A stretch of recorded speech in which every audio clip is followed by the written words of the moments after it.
नीतीश कुमार 2025 तक तो तेजस्वी यादव को बता दिए हैं कि भाई मुख्यमंत्री तुम नहीं बनने का सोचो।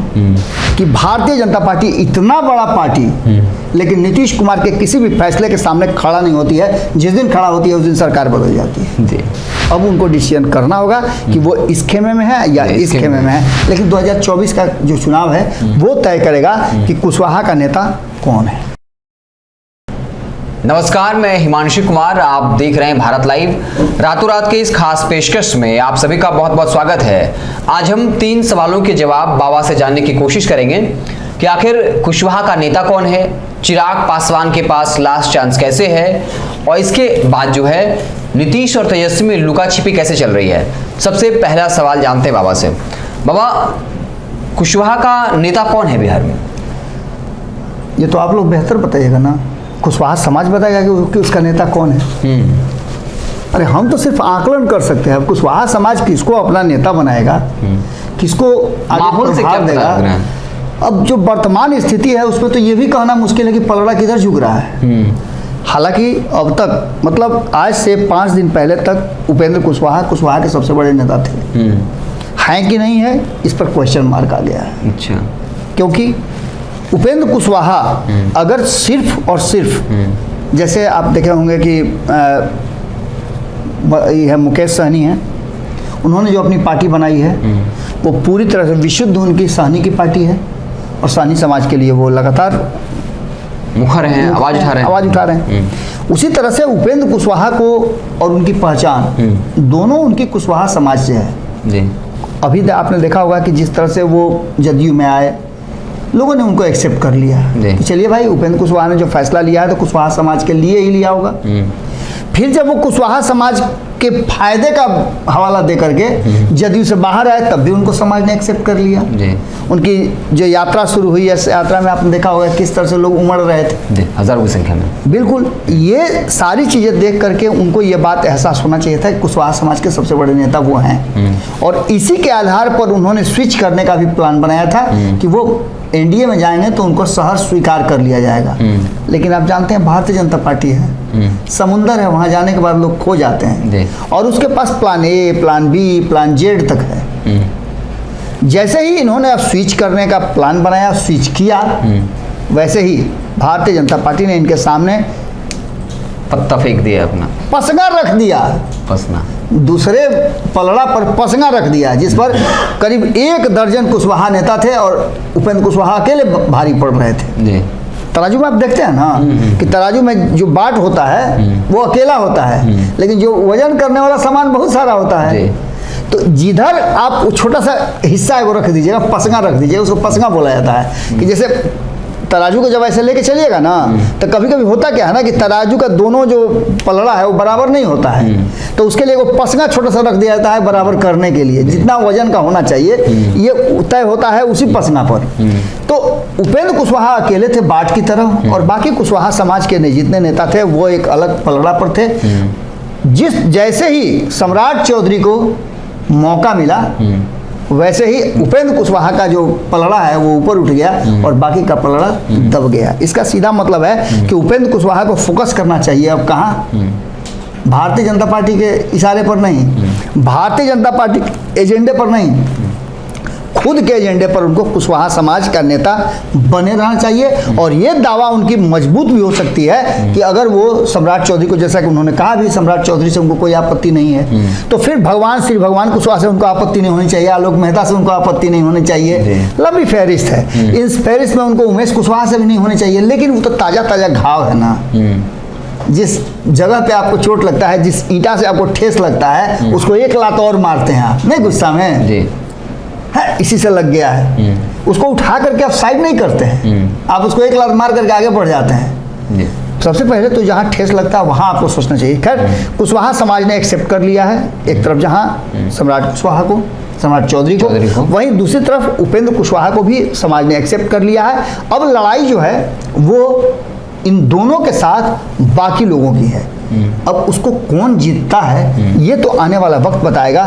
कुशवाहा समाज किसके साथ अपना समर्थन दिखाएगा। एक तरफ जहां सम्राट चौधरी को मुख्यमंत्री के रूप में देखना चाहती है जो कुशवाहा समाज है, वहीं दूसरी तरफ उपेंद्र कुशवाहा को भी छोड़ना नहीं चाहती है। तो ऐसी स्थिति में दो नेता तो हमें नजर आ रहे हैं। बाकी के आलोक मेहता की बात कर लें, उमेश कुशवाहा की बात कर लें, श्री भगवान कुशवाहा की बात कर लें, लक्ष्मी कुशवाहा की बात कर लें, ऐसा लंबा लाइन है। उस लाइन में कौन सामने आता है, कौन इन दोनों पर भारी पड़ता है, इसमें भी वक्त तो लगेगा। लेकिन 2024 का जो चुनाव है वो तय करेगा कि कुशवाहा का नेता कौन है। चलिए, चिराग पासवान के पास लास्ट चांस, कैसे लास्ट चांस है चिराग पासवान के पास? फिर क्या चांस नहीं मिलेगा? देखिए, चिराग पासवान की जब बात होती है ना तो सीधे नजर आता है बहुत ही नपा तुला बात करने वाला एक युवा जो बिहार बदलने की कोशिश कर रहा है। कोशिश में कितना कामयाब होता है एक अलग बात है। उनके पिता रामविलास पासवान एक मजे हुए राजनीतिज्ञ थे, यहाँ तक कि उन्हें मौसम वैज्ञानिक तक कहा जाता था। वो तापमान भांप लेते थे कि आने वाला जो चुनाव है वो किस करवट बैठेगा, और उनका हमेशा सरकार चाहे जिसकी भी रही हो सत्ता में वो रहे जरूर है। चिराग पासवान के साथ 2020 में बड़ा झटका लगा, उनके पिता गुजर गए। उसके बाद उनको एनडीए से बाहर होना पड़ा, चुनाव लड़ना पड़ा। आरोप उन पर लगा कि वो वोट कटवा हो गए हैं। उन्होंने अपनी इस छवि को अभी सुधारने का प्रयास शुरू ही किया था, तब तक पार्टी में दो खंड हो गया और चाचा परिवार के साथ साथ पार्टी के अधिकांश सदस्यों को लेकर के, अधिकांश क्या मतलब सभी को लेकर के निकल गए, सिर्फ चिराग पासवान बच गए। चिराग पासवान ने लड़ाई शुरू कर दी और वहाँ से उन्होंने आशीर्वाद मांगना शुरू किया। यहाँ तक सब कुछ ठीक ठाक चल रहा था। कहीं ना कहीं चिराग पासवान को लोगों ने एक्सेप्ट भी कर लिया था। कई लोगों को मैं भी जानता हूँ जिन लोगों ने चिराग पासवान को अपना नेता बनाने के लिए बहुत कुछ दांव पर लगा दिया। ऐसे नेताओं की लिस्ट बहुत ज़्यादा तो नहीं है, लेकिन बहुत थोड़े से ये हैं जिनको उंगली पर गिना जा सकता है।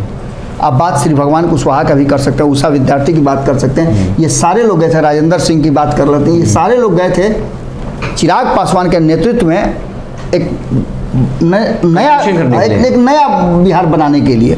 लेकिन चिराग पासवान के जो इर्द गिर्द दायरा है या चिराग पासवान का जो राजनीतिक ऑरा है वो शायद सूट नहीं किया उन लोगों को। लेकिन अभी भी आप देख लीजिए, सतीश कुमार हैं जो नीतीश कुमार के साथ लौकुश समीकरण के बड़े नेताओं में से एक हैं। उन्होंने अभी 2-2, 3-3 जो रैलियां की, उसको देख करके लग रहा था कि सारा कुशवाहा समाज जो है उठ करके चला आया है इधर। चिराग पासवान को मुख्यमंत्री बनाने का दावा कर रहा है। लेकिन चिराग पासवान इन सबको कैसे करेंगे, ये सबसे बड़ी बात थी। और यहीं आकर के चिराग पासवान आत्ममुग्ध हो जाते हैं, भीड़ देख करके समझ जाते हैं। जैसे 2020 में आपने देखा नहीं, तेजस्वी यादव समझ रहे थे कि भीड़ है तो मेरा है, अब तो हम एकदम मुख्यमंत्री बन गए, और वहीं पकड़ के वो कहा नचा करके फेंक दिए। नहीं, वहां से मामला ही दूसरे तरफ चला गया। खैर, ये तो राजनीति में होते रहता है। लेकिन चिराग पासवान के पास अब एक मौका है जिसमें चाचा को मंडवाली कर लें। मंडवाली का मतलब समझते हैं ना? नहीं। मंडवाली का मतलब होता है बीच बचाओ। अच्छा, मैनेज कर लें, मैनेजमेंट। तो एक मैनेज कर लें, नहीं तो उनकी पार्टी से देखिए धीरे धीरे करके एक एक करके लोग नाराज हो रहे हैं, बाहर निकल रहे हैं, जो अच्छा संकेत नहीं है। चिराग पासवान का विजन भी बढ़िया है, उनके काम करने की शैली भी बढ़िया है, लेकिन राजनीतिक रूप से उनको फैसला तो लेना ही पड़ेगा। एक फैसला उन्होंने लिया था जब उन पर आरोप लगे रहे थे, लेकिन उस फैसला से उनको कोई फायदा नहीं हुआ। उल्टा एक दोस्त उनके हाथ से चला गया, सौरभ पांडे, और दूसरी तरफ राजनीतिक कद भी उनका छोटा होते चला गया। आज भी सौरभ पांडे के हटने के बाद क्या चाचा उनके साथ आ गए जिस पर आरोप लगाए थे? तो इसका मतलब गलती सौरभ पांडे में नहीं थी, कहीं ना कहीं राजनीतिक सोच में गलती थी। और चाचा को जो चाहिए था वो था कि उन्हें पूरी तरह से फुल आज़ादी मिले, जो कि संभव नहीं हो पा रहा था। अब ऐसी स्थिति में चिराग पासवान के पास जब एनडीए गठबंधन बनने की अंतिम पायदान पर है, अपने आप को फिर से एक बार कैलकुलेट करना पड़ेगा, औकात नापना पड़ेगा और एक रास्ता तय करना पड़ेगा, असमंजस की स्थिति से बाहर निकलना पड़ेगा कि उनको क्या करना चाहिए। कम से कम नहीं तो प्रतिदिन 5 से 10 फोन जरूर आ जाते हैं पासवान समाज से, जो चिराग पासवान को मुख्यमंत्री बनाना चाहते हैं और उसके लिए वो तैयारी कर रहे हैं। लेकिन ये तब संभव होगा जब वहाँ वो उस जगह पर पहुँचेंगे जी। अब उनको डिसीजन करना होगा कि वो इस खेमे में है या इस खेमे में है। पलड़ा बराबर है, कहाँ बैठते हैं, किधर का पलड़ा झुकता है, ये देखना दिलचस्प होगा। तेजस्वी नीतीश में चल रही है लुका छिपी। अब तो बाबा ऐसा भी हो गया है कि जो प्रोफेसर चंद्रशेखर रामचरितमानस को लेकर बयान दे रहे थे, जिसको मैंने समझाया भी था, तो उनसे भी मुंह लगा लिया था। अब जो है पैर पे पड़ते दिखे। तो इसके अलावा कि कैसे चल लुका छिपी कैसे चल रहा है, क्या कहीं तेजस्वी नाराजगी है, डर गए हैं तेजस्वी इसलिए भेजाए जाओ नीतीश कुमार के पैर वैर पड़ लो? इसके अलावा जो आपका ये क्वेश्चन है कि कैसे लुका छिपी दोनों के बीच चल रही है? देखिए, ये तो एक सामान्य सी प्रक्रिया है। सीनियर को प्रणाम करने का जब से आप ही लोग हैं आते हैं तो मुझे प्रणाम करते हैं ना, इसका मतलब ये तो नहीं हुआ कि आप में और हमारे बीच में जो कॉन्फ्लिक्ट है वो दूर हो गया। देखिए, वो एक अलग चीज़ है, एक नज़रिया है जहाँ देखने का तरीका राजनीति में कुछ अलग अलग होता है। लड़ते सब लोग चुनाव हैं, सब उतना ही खर्च करते हैं, सब उसी दिशा में जाते हैं, लेकिन जीत किसी एक की ही होती है जो बेहतर अपने आप को प्रमोट कर पाता है। देखिए, नीतीश कुमार की राजनीति कुछ अलग ढंग से चलती है। नीतीश कुमार की राजनीति चलती है कि नीतीश कुमार जो सोचते हैं, जो विजन बनाते हैं और जो एजेंडा उनका है, उस एजेंडा पर आपको खरा उतरना पड़ता है। उस एजेंडे से आप दाएं बाएं नहीं हो सकते हैं। आप सुझाव दीजिएगा तो सुझाव दे करके आपको चुप हो जाना पड़ेगा, क्योंकि नीतीश कुमार करेंगे अपनी मर्जी के। पिछले 17-18 साल का रिकॉर्ड किसने नहीं देखा होगा? बिहार और देश दुनिया के सभी लोगों ने देखा होगा कि भारतीय जनता पार्टी इतना बड़ा पार्टी, लेकिन नीतीश कुमार के किसी भी फैसले के सामने खड़ा नहीं होती है। जिस दिन खड़ा होती है उस दिन सरकार बदल जाती है। तो इसका मतलब सीधा सा है कि तेजस्वी यादव ये बात समझ गए हैं, और कहीं ना कहीं जो तेजस्वी यादव के मन में मुख्यमंत्री बनने का जो सपना था, उस सपने को तत्काल जो है पोटली बना करके अपने सिरहाना रख दिए। ये कंफर्म नजर आता है। अब नीतीश कुमार का सुन लीजिए। नीतीश कुमार 2025 तक तो तेजस्वी यादव को बता दिए हैं कि भाई मुख्यमंत्री तुम नहीं बनने का सोचो। उन्होंने कह दिया कि 2025 के बाद तुमको प्रमोट करेंगे। तो ऐसी स्थिति में अब लुका छिपी के सिवा दूसरा क्या हो सकता है? दोनों एक दूसरे से आंख मिलाने से भी डर रहे हैं। दोनों एक दूसरे से दूरी बनाए हुए हैं, चाहे कारण जो भी हो। नीतीश कुमार के साथ एक सबसे बड़ी बात रही है कि आप देखिए कि चाहे वो राहुल गांधी वाला मामला हो या फिर तेजस्वी यादव वाला मामला हो, लालू परिवार वाला मामला हो, जो भी न्यायालय से जुड़ा मामला है उसमें नीतीश कुमार बिल्कुल चुप्पी साध लेते हैं और उनका कोई भी जवाब नहीं होता है। यहाँ तक कि मीडिया जब बार बार उनको पूछती है तो वो कह देते हैं कि भाई इस पर मेरा कोई जवाब नहीं है, मामला न्यायालय में है।